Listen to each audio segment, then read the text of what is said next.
am Amy Vetter, and welcome to the Breaking Beliefs podcast.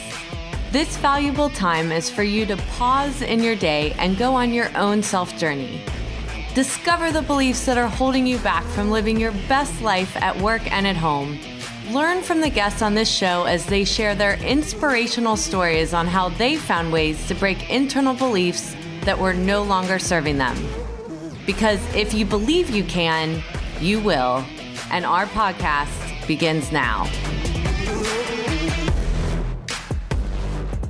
Welcome to this episode of Breaking Beliefs, where I interview John Wiseman, Senior Vice President of PRG Music Group. John began his career in live event production in 1979 as the concert chairman at California State University, Sacramento. He managed local bands there and also toured with some of the biggest bands at the time, such as Kansas, Hall & Oates, and The Who. When the band that he was managing broke up in 1985, John began renting sound and lighting gear to local and national shows. During this time, John was drawn to the technology sector of the production world and joined many different companies as an executive.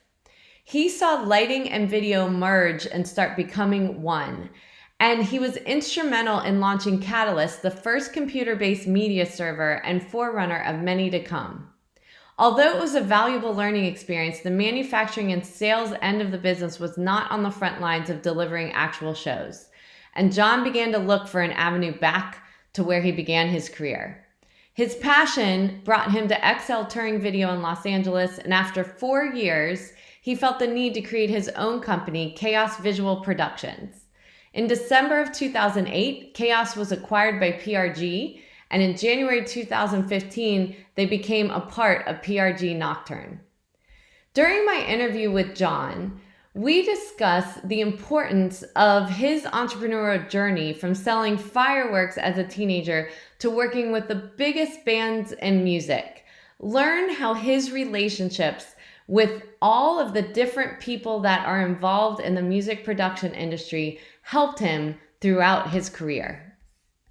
Welcome to this episode of Breaking Beliefs. This week, I am with John Wiseman. He is the Senior Vice President of PRG Music Group. And John, do you want to just give a little background on yourself? Out of control young man, child, ended up in the music business, which kind of segued from my ability to entertain people by throwing parties. I was the party guy. Yeah. I did it to make money, and I did it to have fun. That kind of segued into the music business. You know how we have a lot of happy accidents along all of our lives, everyone's life. There's like, totally. How did I end up here, right? And so my accidents were basically very smart, tested great, did bad in school, very bad in school. You know, class clown, spent a lot of time sitting out in the hallway instead of in the classroom, right? That was what they called disruptive. So, you know, I was lucky enough to be able to channel that disruption into an entrepreneurship through my genes. My father was like a top salesman. My mom was, you know, just a very well-loved, great lady. You know, these are two World War II veterans, you know, who. Oh, okay. Yeah, my mom was a flight nurse in World War II, and oh, you know, wow. landed on Utah Beach, D-Day +5 as a nurse, right? You know. And so when you said your dad was in sales, what did he do? Well, my dad was, you know, they met just before they were both in the Army, and my mom was going off to Europe, and my dad lied about his age so she'd go out with him because he was younger, and fell madly in love with her, and proposed marriage because he didn't want anyone else to steal him away. So they got married, and then they both went off to war. He went off to Africa and Italy, and she went off to the UK. Oh, wow. Yeah, she ended up being one of Patton's nurses. And, you know, went through the Battle of the Bulge and all that stuff. And then my father, you know, was a lieutenant, and ended up, you know, he was just an engaging, warm, fun, friendly guy. I mean, I remember as a kid, he would light up the room when he walked in, right? Yeah. And I remember like large, very famous people at that time gravitating towards him, which I thought was kind of odd as a 10-year-old, because these were all the people that were famous, right? So come to find out is that, you know, he ended up his career in the Army taken around the guys from the Liberty. It was the Liberty Bell. What was that? What was it? It was a big movie. Harry Connick Jr. was in the movie. It was the Memphis Bell. The Memphis Bell. Okay. So he took those guys on a USO trip around, and then they both got discharged. They went into post army in Virginia. My father was a salesman for a sash and door company, which is now called Windows and Doors.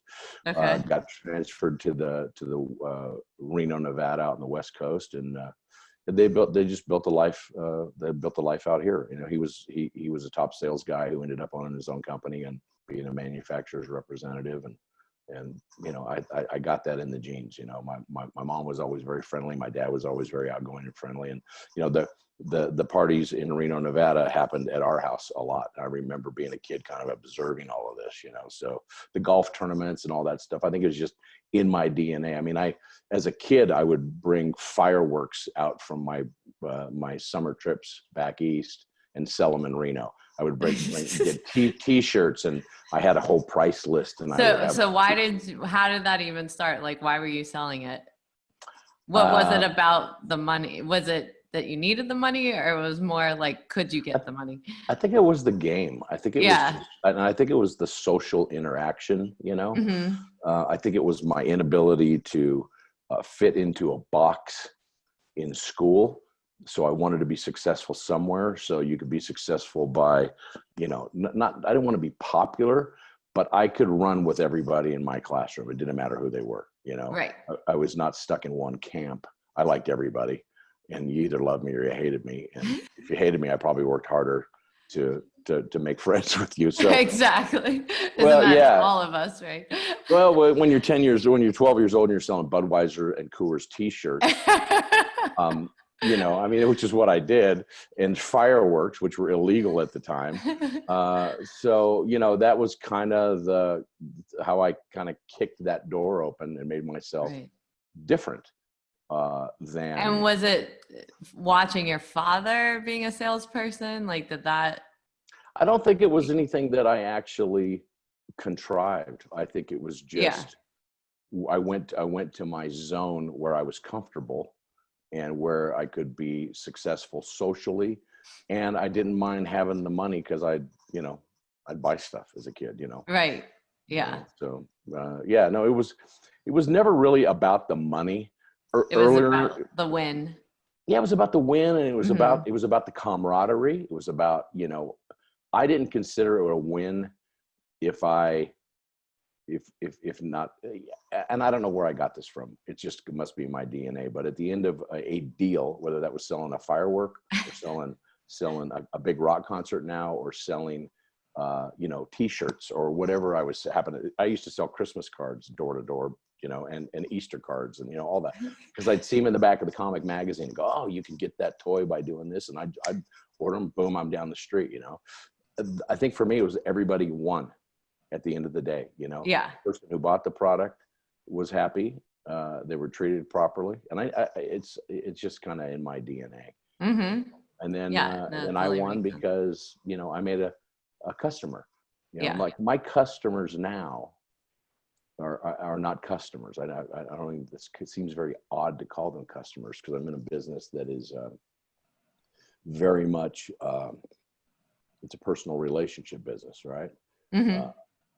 I actually got sued for $33 million in 2008 because I was a CEO of a company in America, the American division for a European company. And, you know, that's a whole different story on its own, but they sued me because, first of all, they recruited me.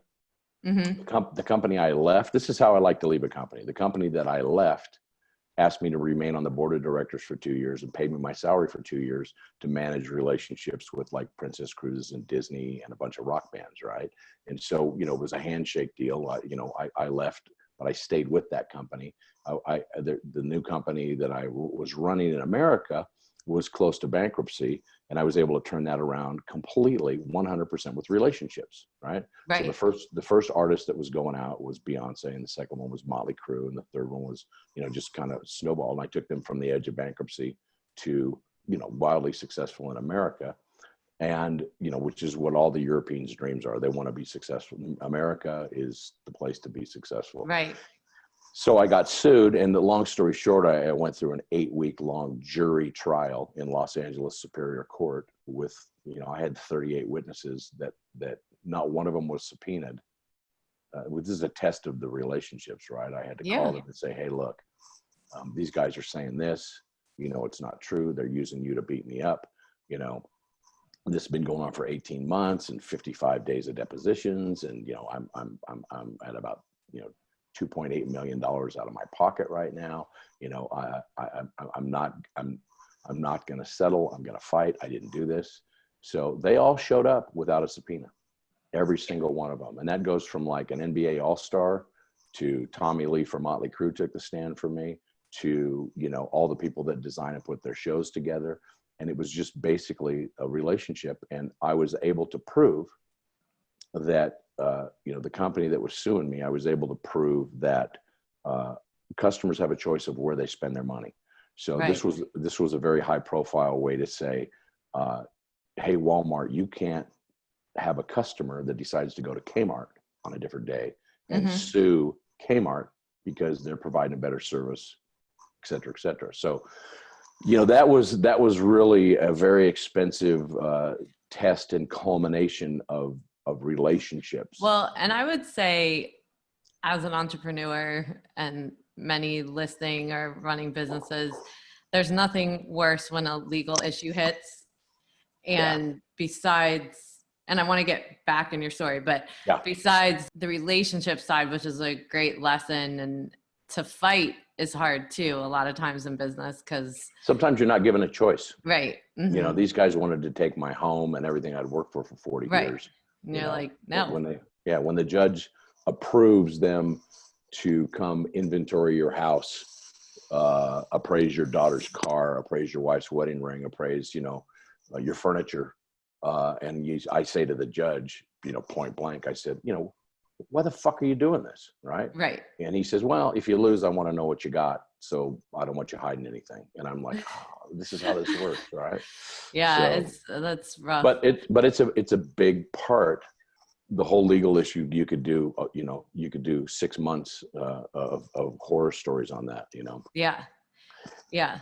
It was a David and Goliath thing too. These guys were, they were big and we were small. And they at the end of the day, they spent $6.2 million suing me. I spent $3.8 million defending myself, which you don't get back. Right. And I won, and they're bankrupt now and I'm not. So fuck. Right. Yeah. Sorry. So let's go back in your story, because you've got a really interesting journey to be doing what you're doing today in the music world.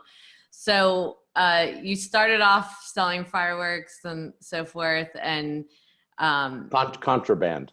Yeah, exactly. And so you did this through high school. Did you finish high school? Did you go to college? Like what ended up taking you on your journey with this entrepreneurship side? So, was never really good in school unless I liked the teacher and the subject, right? Then I'd ace it, right? I'm probably, I'm street smart, I'm not book smart. And I think that probably had to do with, when you were a kid, they diagnosed you as hyperactive, right? Later on that became ADD and ADHD and all that other stuff. And I've been through all that crap. I think just basically, I just see things differently and do things differently. Never been a conventional, never read directions from anything. Right. Which, that's probably most men, but at the end of the day, so what I did was I did eventually graduate from high school. And I think it was more like, hey, I remember having a chat with my high school algebra teacher on I think it was my 3rd or 4th time taking pre-algebra. And I said to him, his name was Mr. Gardella. It was at Reno High School. I said, Mr. Gardella, if you don't pass me, I'm good. I'm not going to graduate. And he said, well, you blah, blah, blah. And I said, look, it's a math problem. There's letters in it. There should not be letters in a math problem. Okay. Yeah. I remember saying this. I can tell you vividly. I can probably walk to the room at the school. I said, look, I can add, subtract, multiply, divide, and I can get a percentage. That's all I need to know. This other stuff, if I need it, I'll hire somebody to do it. You gotta get me out of here. And you know what? He said, okay. And he passed me. So that was like me doing sales. Right. Right. And so I got in a little bit of trouble in my high school years, kind of got kicked out of school a few times. And then I got kicked out of the state of Nevada when I was about 16 and a half. Oh, wow. Well, yeah, that's a whole nother story. I was kind of a wild kid. Right. Mm-hmm. And I think it had to do a lot with my father dying in a car accident unexpectedly Oh, when I my was goodness. 13. So it really pissed me off. And I was pretty angry from that point on. And that's really sudden. Yeah. Good morning. Never see him again. Right. Yeah. So that was a lot more traumatic than I ever realized it was. Mm-hmm. And I found out that because I was always the kind of like, hey, you know what, fucking, tough it out, go, Right. But you learn a lot more about yourself when you drink too much and you end up using drugs and you end up in rehab and you get that 30 to 40 day timeout, and you join a program like AA, which I'm a proud member of. I'll be clean and sober 25 years on June 15th. Oh, congratulations. This year. So yeah, about another 10 days. Yeah, well, and I know too with and there weren't as many programs at that time. I volunteered at a place actually here in Cincinnati when I was in college called Fernside. Okay. And it was developed by a woman whose son had died in a car accident. And, but the whole place was actually for the kids of, family members that died. So one night would just be for things like car accidents and sudden deaths versus suicide versus cancer. Well, now it's it's more common and accepted. My alcoholic version 25 years ago was you must be a loser. Mm-hmm. I'm not going to admit defeat. I'm not going to stand up in front of the world and say, I need help. Right. That's something that you just didn't do. Right. Right. Well, now I look at it completely, counterintuitively, the right way. It's like, look, there's nothing wrong with raising your hand, but I think I was kind of on the cusp where, because I was in the rock and roll world, it was probably a little more accepted than not, Right. When I went into rehab, I was really surprised. There was a lot of airline pilots, nurses, insurance people, there was a couple rock guys in there that I was with.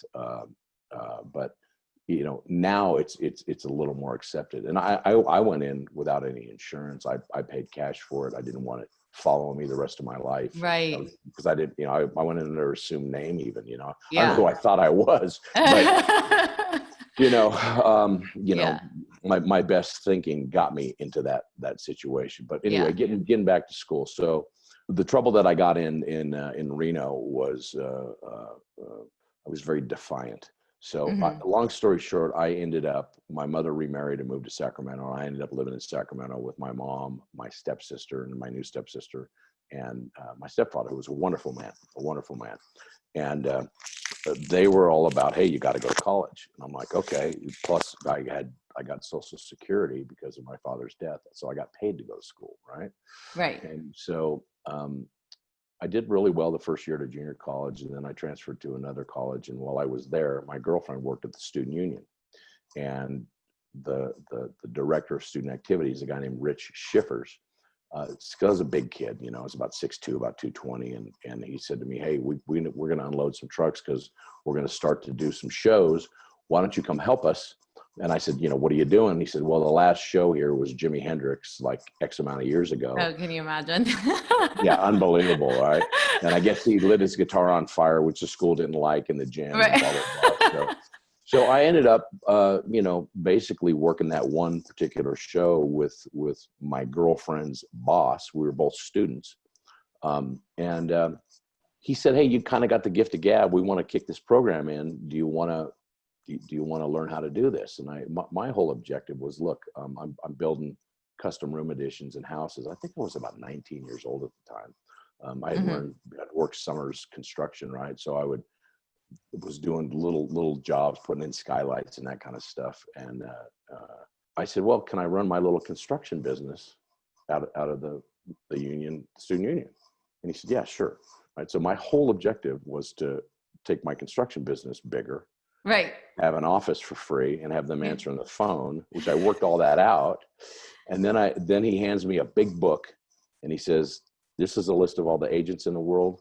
Just start calling them, see who they've got. So, you'd look up William Morris and it would list everybody they represented, in film and in lectures and all these other ones.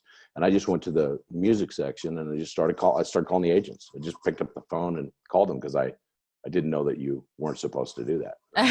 Exactly. And so they actually answered because no one's calling. Exactly. But I got through because I was representing California State University, Sacramento. Mm-hmm. And these guys knew that all the colleges had money. Right. But we were a college that was not on their radar because we hadn't been doing shows. The college down the street, University of California, Davis, had better facilities and they were doing lots and lots of shows. And then there was other college. So I started kind of sniffing around. I went back to my hometown guys, and I had some friends that worked at the radio station there that were in college doing the college promoter thing. And just through networking and calling people, I put together a deal where I could sell 3 schools. So I'd say, look, I can give you Sacramento, I can give you Fresno, and I can give you Reno. And it's a good stop between San Francisco, which is an A market, and Salt Lake City, which is like a B+ market. I can give you these B- and C markets right in the middle. So instead of buying 1 show, I'll buy 3. Mm-hmm. And I represented the other colleges, and I would buy all 3, and then I'd sell it off to them. Now, how did I know to do that? Probably going back to the Christmas cards I sold and T-shirts. Buy 1 for 3 and 2 for 5. Yeah, it's a better. Well, and it makes the better use of their time if they're gonna travel out there. Yeah. Yeah, exactly. And it's what I did in high school. I used to buy kegs, take them up in the mountains, and sell tickets. Yeah. So, that goes back to the fake ID mustache. Yeah. So anyway, so long story short. I still know, just quick on that story because I heard that story. So you wore a fake mustache because you weren't 21 to sell the keg, right? Well, to buy the cake. You had to buy the cake. But how good was this mustache? Like, it was horrible. Like what? It was horrible. We'd use like some kind of stuff to stick it on. So I grew up in a casino town, right? Reno, Nevada, right? And so they had these uniforms and places. What did you buy though? What kind of it was like Spirit of gum or something like that, and you would stick it on with that, and then you would use some kind of other thing to take it off. So I went to the high school art department, and we did a 4x8 sheet of plywood, painted it to look like the brand new Nevada driver's license, which were coming out in like 75, 76, because the ones before didn't have a picture on or anything. Right. So we painted the little blue spot in the corner, and we'd hang it up on the wall, and it looked exactly like it. We had some kids from the art department make it, and you'd stand there with your fake mustache on, and you'd take the picture, and then you'd go down to Woolworths and laminate it. Right. And so I used that to open up a line of credit at a couple of the local beer distributorships. Why they let me do that, I don't know. And I think that it was a different time back then. Exactly. Yeah. But I just when you were telling that, when I heard that story the first time, I'm like, why would someone buy into this mustache? Like, well, because I was spending money. Exactly. So they didn't care that you're like, you might look silly, but I don't really care. I remember them kind of like doing the double take, and plus, you got to remember, I'm like 16 years old, and I was the smallest kid in my class. I got big later. Right. When I was 16, I got my driver's license. I was 5'6", 140 pounds, big rosy cheeks, curly like Robert Plant, kind of long hair with this mustache stuff. It just was really bad, but it worked, and and quite frankly, I was the kid that had the balls enough to walk in there and do it. Right. Exactly. That's like, fuck, I don't care what happens. Yeah. Well, and the worst that can happen is someone says no, like I'm not in that situation, but in your other sales situation, where you were talking about bringing, calling these agents and having the 3 schools. Just go to the next one. Right. Exactly. Yeah. Right. And I think too many times in sales, people take it personally, and you have to be ready to not take it personally. Well, and the funny thing about in sales, right? Because let's face it, I'm a salesman. I run companies, Right. but you know, I've always said, look, if you don't have sales, you don't have a company. All right. So if you know, you can have the greatest processes and operations and delivery and product, but if you don't have anything to sell, then you don't have any income. You don't have anything to build on, right? Right. So every company I've ever started has been with thought of mine. Okay, what's my revenue potential here? And then I backed into the operations stuff. But yeah, So you nothing started getting bands coming to the school. So you were started getting. successful at bringing them in. Yeah, you know, and they were Like what kind of bands did you have? mid-level bands. Like I Yeah. booked Elvin Bishop back in the day. He had a big Yeah. he had a hit that had already come and gone. I fooled around and fell in love. That was the first big show I booked myself, right? Mm-hmm. What's funny about that is I booked that with a guy named Rob Kahane. Rob Kahane was an agent in ICM. Rob Kahane was one of the guys who would actually he took my call. I think he was probably 5 years older than me, maybe at the time. Right. Rob, I worked with off and on since then, and in a very deep sense, because he ended up managing George Michael, and I ended up doing George Michael tours. So, you know, Yeah, relationships that matter. relationships, Yeah. they just matter, right? Yeah. And so yeah, so I booked Elvin Bishop, and then I booked a band called The Babies, which was Jonathan Waite was the lead singer. Jonathan Cain, who went on with Journey, was the keyboard player. You know, Wally, I can't forget his last name. They were a great band. They had a couple hits at the time, mid-level Mm-hmm. hits. And then I booked the Detroit Wheels. It was Detroit Wheels. It was Mitch Ryder and the Detroit Rockets. That's who it was, the Detroit Rockets. And so, you know, and then from there, you know, I started kind of Cal State University Sacramento kind of got on the map as a competitive, you know, force in this area. And because of that, UC Davis, which had the great facilities, University of California, Davis, the kids over there, I made friends with them because I was kind of a pain in their ass, right?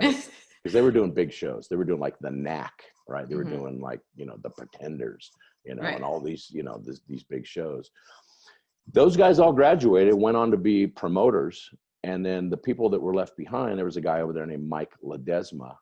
And Mike, who actually works with Santana, and I saw him 4 or 5 months ago at a show because I still do Santana. Mike called me up and said, hey, they're going to open a Caesars Lake Tahoe. I remember we're in UC Davis, which is Sacramento, about 2 hours away. He said, they've offered me a job. I'm going to go up there. None of the kids over here have a clue what's going on. You're kind of kicking ass over there. Why don't you come over here and take this over? Now, he was also friends with a band that I had started to manage in town called Steel Breeze. And I had managed them because, well, they asked me to, and I didn't have any idea what it meant. Right. I said, okay, sure, why not? We were all hanging out, right? So I went over to UC Davis, and I ended up having some success over there. But the big promoter was a guy named Bill Graham. Bill Graham was one of the biggest promoters on the planet. Mm-hmm. And he was based out of San Francisco. And yeah, he had started with the Fillmore East, and he had Fillmore West, and he had Winterland. And then he would do the Days on the Green, blah, blah, blah, which was Oakland Coliseum. You know, I actually bought a ticket to one of his shows, Led Zeppelin, in '79. Had the worst seats possible, but I had a great time. I thought, this is amazing. Yeah. I called his office and got him on the phone and said, look, you know, we've got better facilities. Because at that point, there was nothing bigger than the rec hall at UC Davis on the campus, right? And it was 8,500 seats. So I said, he said, what do you want, kid? I said, well, a couple of things. You guys have the money and you have the connections, and this is a stop between Reno and Denver, or San Francisco and Denver, or San Francisco and Salt Lake City, or San Francisco and wherever you're going, routing wise, right? If you're on your way to Seattle, you can swing through Sacramento. And I said, it's an extra date for you. So he started booking the dates, but I said, look, let us produce the shows, because, you know, we have a stagehand crew that's the college stagehand crew. We know the local radio stations. Just let us continue to be involved. And I remember him saying to me, what else do you want? What do you really want? And I said, well, I want to learn how to do this. And I know you're going to do the Rolling Stones shows in Northern California because you're doing the world tour. I want to work on those shows.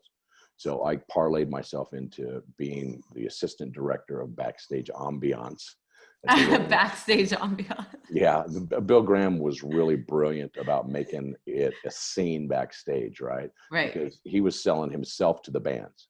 Okay, we want to go back to that guy because he knows what he's doing.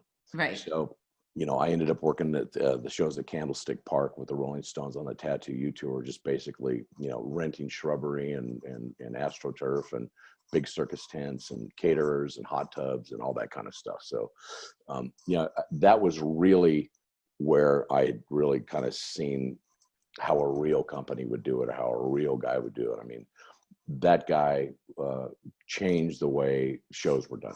And I was lucky enough to just be, not even a tiny piece of it. I was around to kind of watch it, So, that's my college career. The band I was managing at the time ended up getting a record deal with RCA Records. And that was basically because I had driven their little single around to the radio stations and got them to play it at midnight. And they started getting some traction. I had put it on consignment at Tower Records and Record Factory, and we were outselling in three cities. We were outselling the Rolling Stones single "Start Me Up." This single was selling more than that. Wow! So RCA Records kind of got on the radar.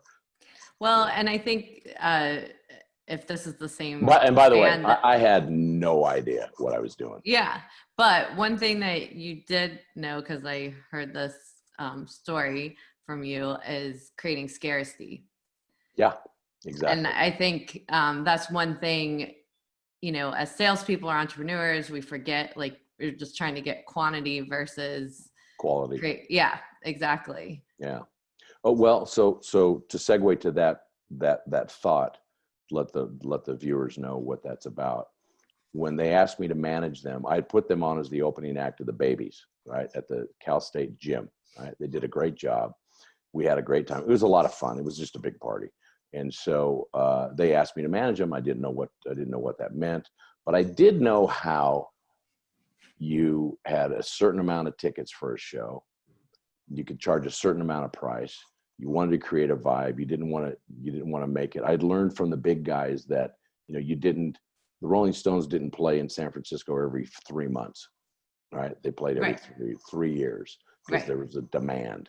Right. So when I started managing this little band, they were playing 5 nights a week. There was a rotation of bars in kind of Northern California. And there was like 3 or 4 in Sacramento and a couple up in Marysville and then South Lake Tahoe. And they were through this rotation.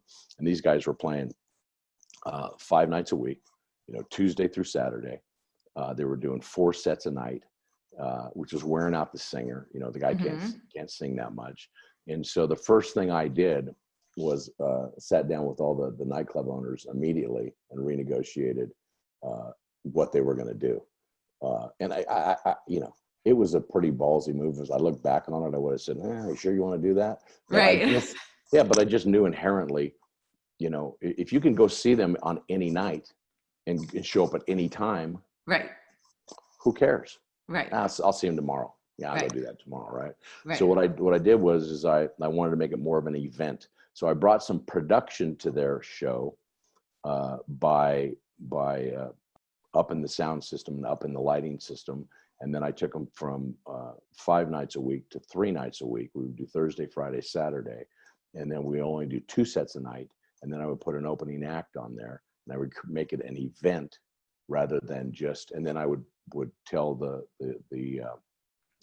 I kind of hijacked the local bars media budgets and made them, when they were doing an ad for their bar that week, I made them put in one of our songs that we had cut and recorded, and they had to play that as the background. And so, so I mean, just kind of taking little bits and pieces of everything I learned over the years and how to make it. I'll tell you how the pay scale went. They went from $800 for 5 nights, 4 sets a night, to 3 nights, 2 sets a night, from $800 to $2,500. Wow. I mean, I got thrown out of one guy's bar. We almost got in a fist fight. He said, "I don't know who the fuck you think you are, kid." And I said, "Look, I'm trying to help you too." Right. I know. I said, I remember telling the guy, actually, he's my stockbroker now and has been for the last 35 years. His name's Russ Martinez. He's a big shot at Morgan Stanley. But I remember Russ looking at me and go, "No." And I said, "Look, I'll tell you what, why don't you just let me keep the door?" I'll just keep the door. I'll collect the money. You can have a guy there checking IDs. And when he said, no, I don't want to do that, I knew that I was fine within my number range. Yeah, exactly. He just didn't want you to know what was coming in. Exactly right. Yeah. Exactly right. So, okay. So from there, from managing bands, how did you, so you do set designs for? Well, I don't do the set designs. Your company. Yeah. My company does. And so I've been with, I've been either a minority partner, a majority partner, or, a top sales guy with a piece of the action through my career at all the different companies that I've worked with and for. Right. And so because I have those relationships, they follow me. The best way to really put an exclamation mark at that is that the last witness at my trial was Tommy Lee from Motley Crue. And Tommy, we were walking in, and Tommy said, John, what are they going to ask me? And I said, look, Tommy, here's the thing. Just tell the truth. Whatever they ask you, just tell the truth. Right. I don't want to prep you. My lawyer's not going to prep you. They're going to come at you and they're going to try to make me look bad. If I look bad, I look bad. But you know what? Just tell the truth. Right. And so at the end of the day, he said, the opposing counsel said, well, how did John find out about the shows you were going to do? And Tommy said, well, we promote the shows. Well, yeah, but how did he find out about it earlier? And the guy goes, what do you mean? He said, well, when he worked at this company, blah, blah. And Tommy just goes, look, I don't even know where he works now. Okay. I don't know the names of these companies that you're talking about, XL Video or Chaos or, Very Light or whatever. I don't care where he works. Pam and I work with him. Yeah. He goes, Pam and I and the kids just go down to John's house. We go off the rope swing. We have a barbecue. He's the best in the business. I trust him. He's been with me for every single show I've ever done. So I don't know where he works. Right. That's the key. That's the key because, if you can maintain a personal relationship and a professional relationship, that means everybody's winning every day. Right. I mean, I'm not getting one over on him. He's not getting one over on me. And you can trust each other. Yeah. He knows that I have his best interest at heart, but my company has to stay alive and make a profit. Right. Because if there's not a profit, I can't be there for him next time. Right. Well, and I think going along this, because there was something else I heard you say, which I think is so important. There was actually in business school, they had us watch this video called Just Give Them the Pickle. Okay. And it was all about this like little ice cream shop. And, this guy takes his family there and he didn't get a pickle with his meal. And the waiter says it'll be 50 cents. And the guy like blew up, he's like, and so the guy's principle was just give him the pickle. I would have given the waiter $1. Yeah. Told him to keep the pickle. Exactly. And you never see me again. Right. So you had talked about just in your line of, this whole relationship thing, there's things all the time that goes wrong in business and so forth, and how you have to maintain those relationships is most important, even if you think you're right. Well, look, if you think you're right, I think you owe a duty to your customer, friend, whatever, to always tell them the truth. I have never had a problem telling somebody bad news. Right. Because the minute you try to sugarcoat it, or, you're doing it for all the wrong reasons. You're protecting yourself and you're trying to make yourself look better. You're not circling the project or the thing that you're involved with for the best interest of that outcome. Right. Now it's about saving my ass, right? Which is completely not going to save your ass, right? Right. So like I've had situations. I had probably the most difficult situation I've ever dealt with in my whole career about 2 years ago. So about 1.5 years ago, we launched new products, new technology, right?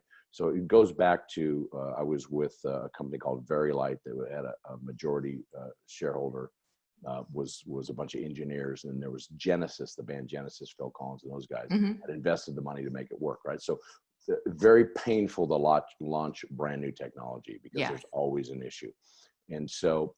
And what did the technology do?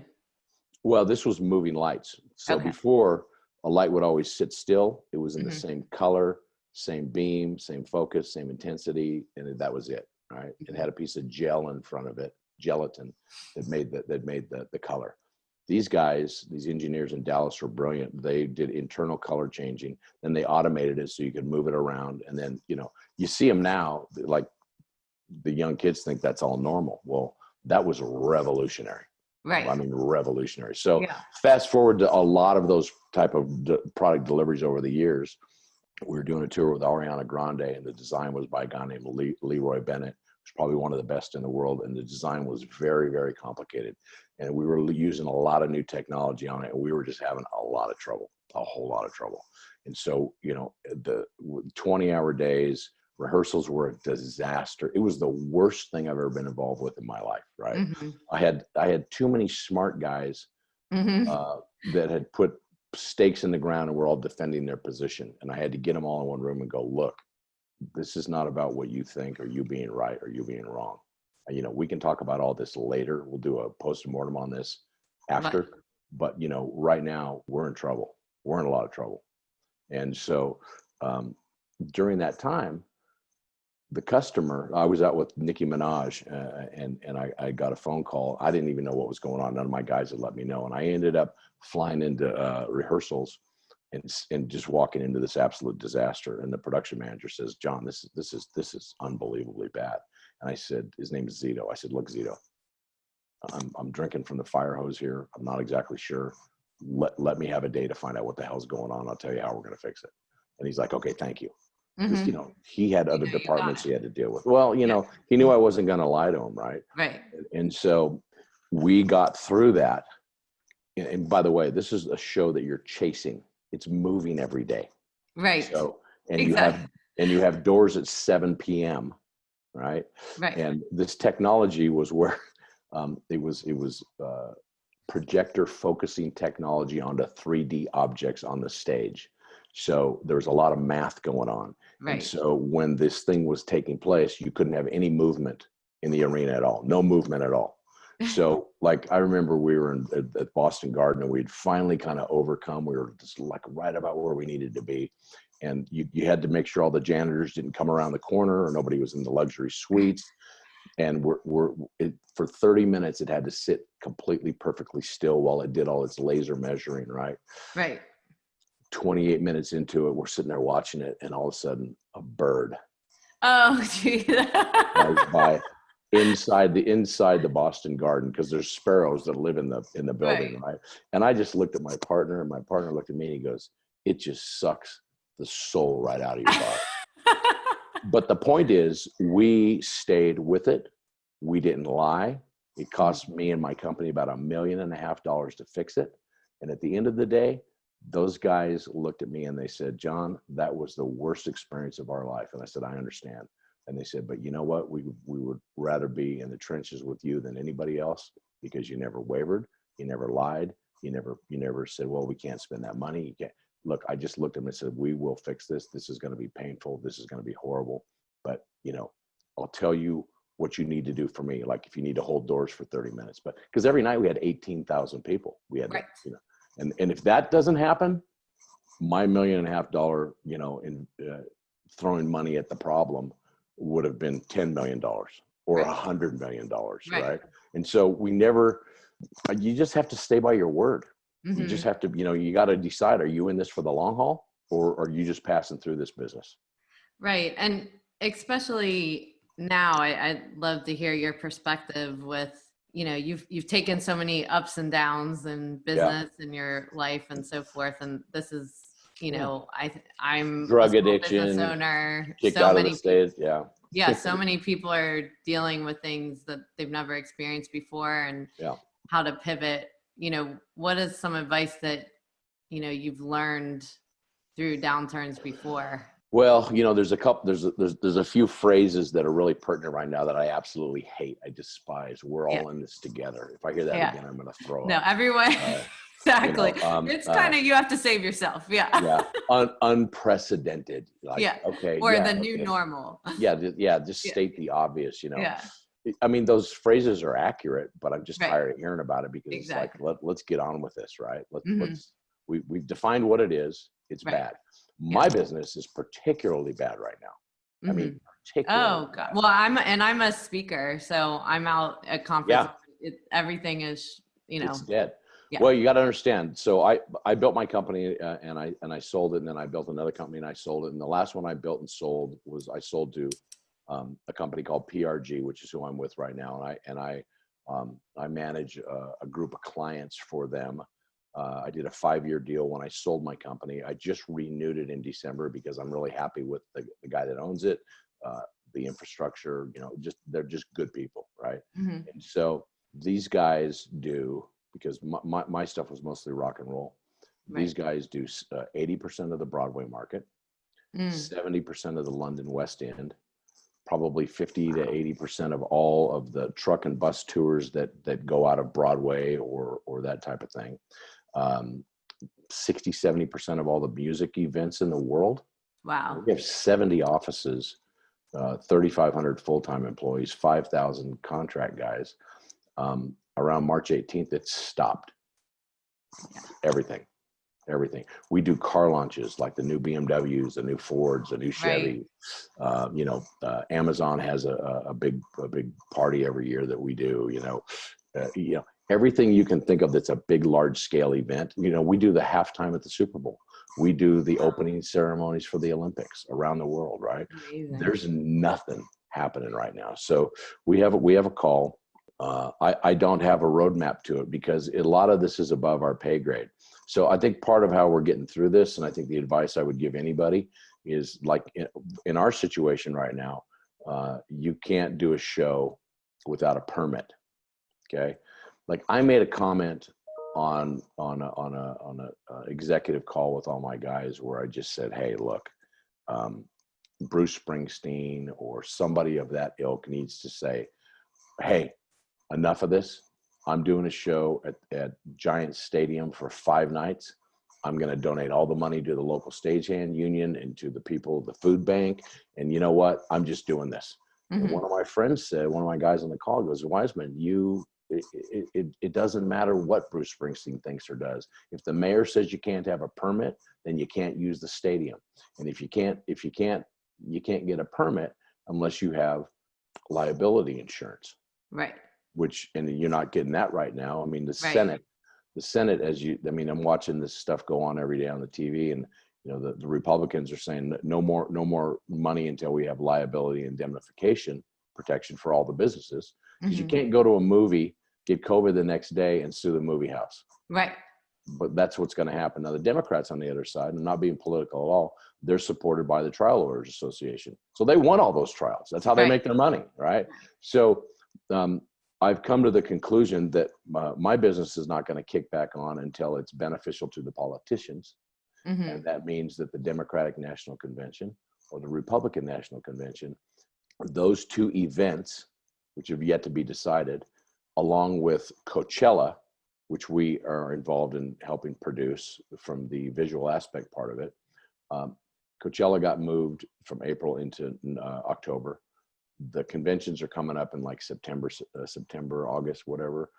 That's what we're watching, because I got the Foo Fighters on hold right now. I've got Motley Crue on hold right now. I've got Def Leppard on hold right now. I've got shows being planned for next year with a couple of really major artists. But until the government gets it together, or until it's to their benefit, that trickles down to us, which is completely backwards of how they're supposed to be acting, but that's just the reality of the situation. We're stuck. So we have calls.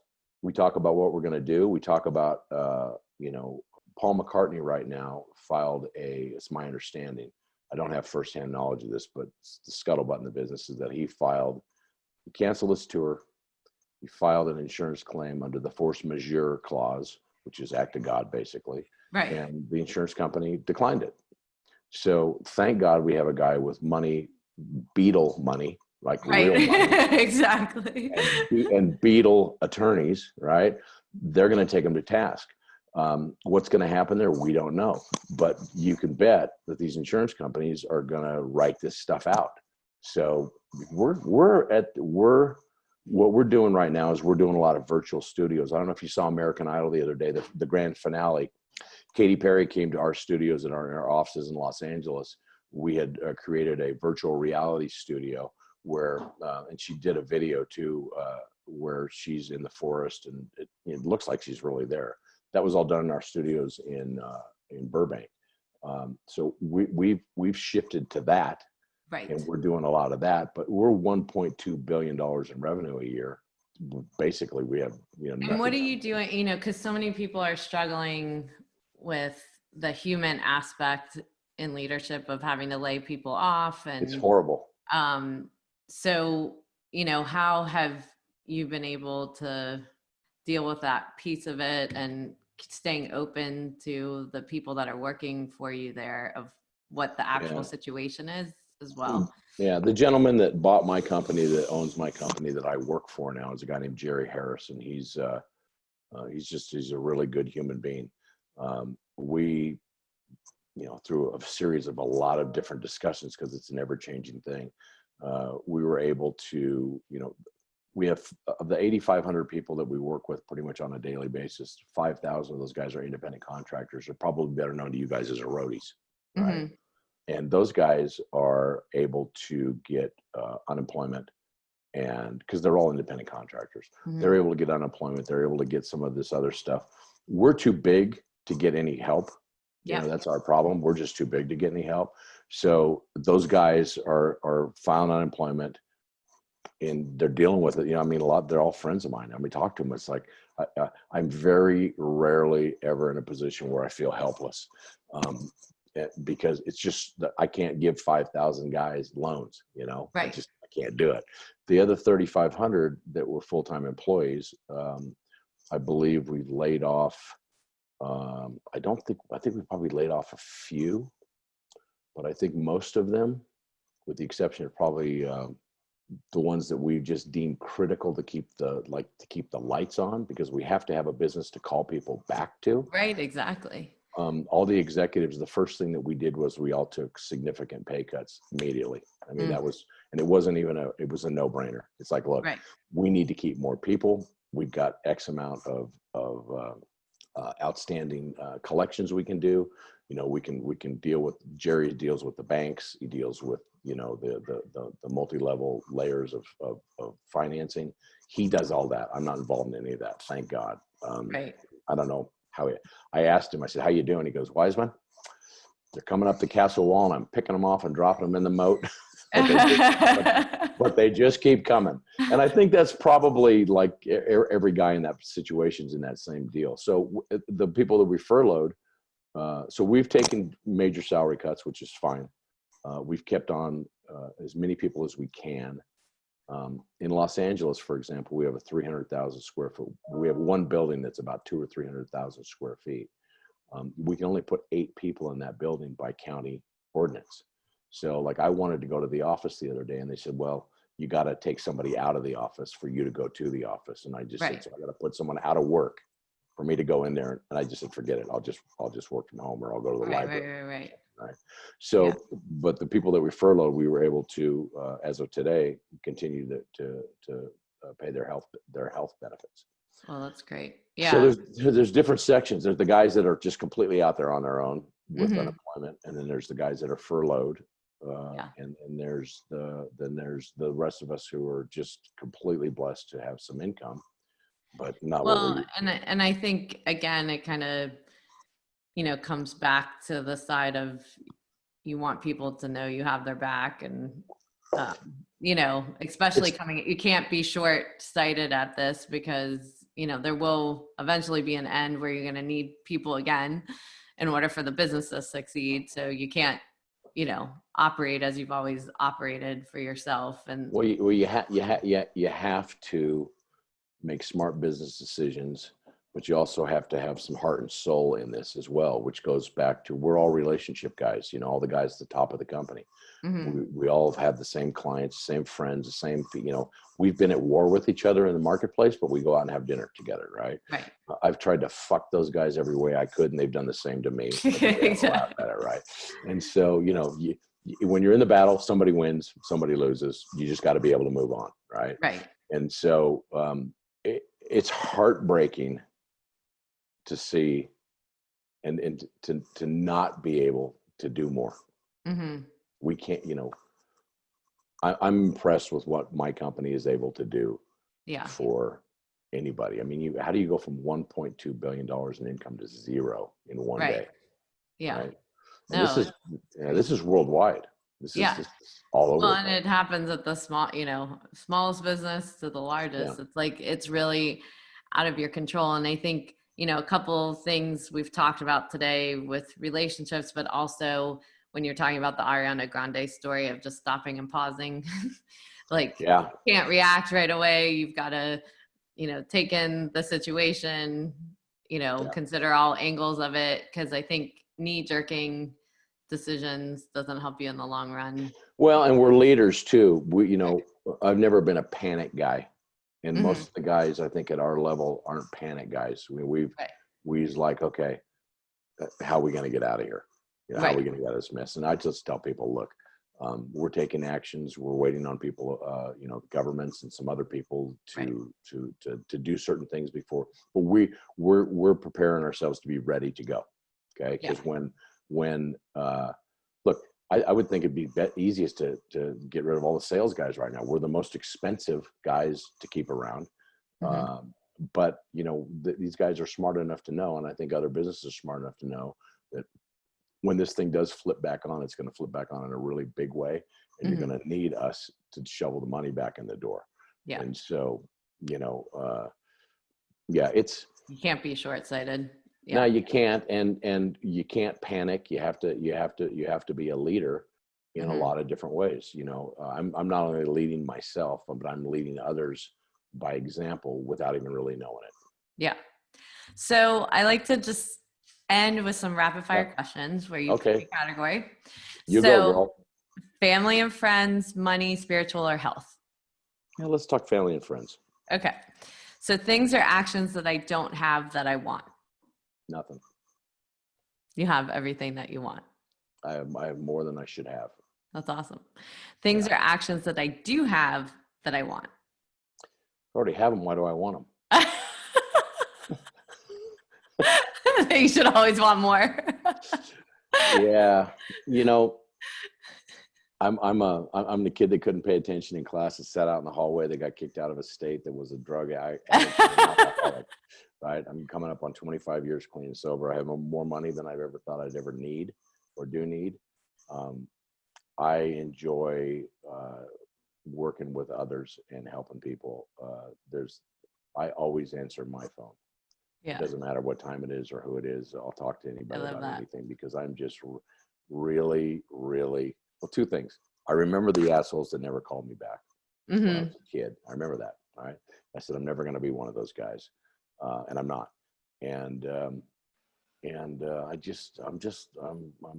hate to say lucky because I think you make your own luck. I'm blessed. Yeah. I have. Well, and it's also perseverance. I think, it's you either have it or you don't, where you've got the wherewithal to. Yeah. I mean, I'm right where I should be. I'm right where I should be personality wise, intelligence wise, family wise. I've been married 3 times. Okay. My first wife was a wonderful woman, my high school sweetheart, great girl. I ruined it with drugs and alcohol. Okay. My second wife, can't say enough great things about her. Wonderful person. Just at the end, it just didn't work out. Right. I think the lawsuit had put a lot of stress. I'd opened a new business and I'd been sued all within about a year. Right. And that just broke that broke her back. Yeah. I couldn't be there because I was in the fight. Yeah. I was running a business and I was fighting to save our lives. Third wife, high school guidance counselor, which I probably never had. It's my first high school guidance counselor. She's got 3. Time. Yeah. She's got 3 kids. I've got they're wonderful parts of my life. My daughter from my second wife is about to have a baby. That's a big deal. Now, there's nothing that I need. Yeah, that's awesome. I'd like to get back to work and I'd like to bring people back to work. That's what I need. Yes, exactly. Yeah. So is there anything as we close out that you want to make sure people have, a takeaway or action that you didn't get to say that we've talked about? Just don't worry. Somebody said, how are you dealing with this stuff? And I said, maybe I've been blessed. I don't have a fear gene. I don't have a fear Yeah. gene or a worry gene, because I've always kind of thought, like the Ariana Grande situation that we briefly talked about, Right. my, being locked up in a rehab and drug addiction with, in bankruptcy and having nothing. I never feared how I was going to get out of it. It was always like, okay, look, you're either going to do this Right. or you're not. Yeah. And there was never a you're not. Right. So, you just that saying, another saying, I hate, put one foot in front of the other and just keep walking forward. Right now, the way I look at today is at the end of this day, today, I'm going to be one day closer to going back to work, calling people back to work, doing really good work that we like to do, and getting back to normal, not the fucking new normal. Exactly. Because I'm telling you what, 6 months from now, if we're doing rock shows and everyone's sitting 10 feet away from each other, 7 months from now, we'll be in rock shows and everyone's going to be jammed down in the front. Exactly. People's memories are, this is just a passing event. Yeah. It's longer than it needs to be. It's more brutal than it needs to be, but we're one day closer today to being back to what we want to do. Yeah. I love that. Well, thank you so much for this interview, and lots of things for people to take away. I appreciate you doing it. Nice to meet you, Amy, and thank you so much. I appreciate it. Hope I wasn't too dull. No, not at all. Okay. And now for my mindful moments from my interview with John, which had so many great nuggets in it. And you may even want to listen to this a few times, because I know as an entrepreneur, we have definitely had ups and downs in our businesses, whether it has to do with a pandemic or just every day running a business. And I think it's important to understand our beginnings and how what really drove us to be business owners is what creates our unique ability to run a business. And also, the theme of this interview is really all about creating relationships. When he was young and he noticed that in order to create a sale, the relationship was most important, not only with the vendor, but also his customers, so that there was a win-win in the transaction, so that that person felt happy from the purchase. If you're in it for just the money and there's no human side of the business, people feel that. But what keeps people coming back is the fact that when you have a relationship with them, it matters to them. They care about giving you the business, and they want to make sure that they feel good with whatever product or service that they're walking away with. Now, one of the things that we talked about is how we get shaped by the events that happen in our life. And he really had some extreme events happen, with his father dying in a car accident when he was 13 years old, and how that really shaped him as a person and his feelings growing up, and the route that he took. And what he saw he was really good at, even though he was smart, was maybe not school, but was in the sales area from all of the different experiences he had along the way. And when he got that break in college to start bringing bands into the college, I thought it was so interesting how, rather than looking at the job for what it is, that he stepped back from it and decided, how could I offer something more to that customer that they wouldn't get with any other college that they talk to? And so when he started creating relationships and networks with other colleges in the surrounding area, what he had to offer that potential customer or agent was something unique and also was helpful to them. And I think that's really important, that we don't just look at a product or a service as something that we are just pushing, but we also have to understand what pain point is it solving and how are we helping. And so when he developed that network of schools where these bands could pass through and be able to make more money because they had more bookings during that time period, it made a lot of sense. And those relationships that he developed at that time actually carried through his career and personal life all along the way.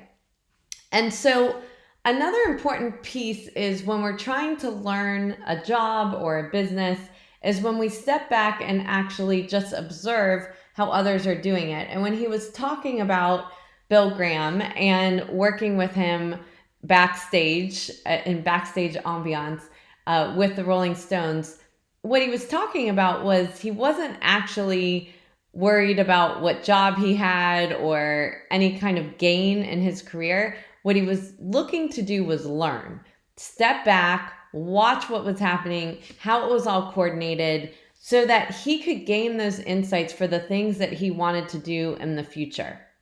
Now, we also talked about the band that he managed and how he started shifting it so that they would actually make more money and be more desired.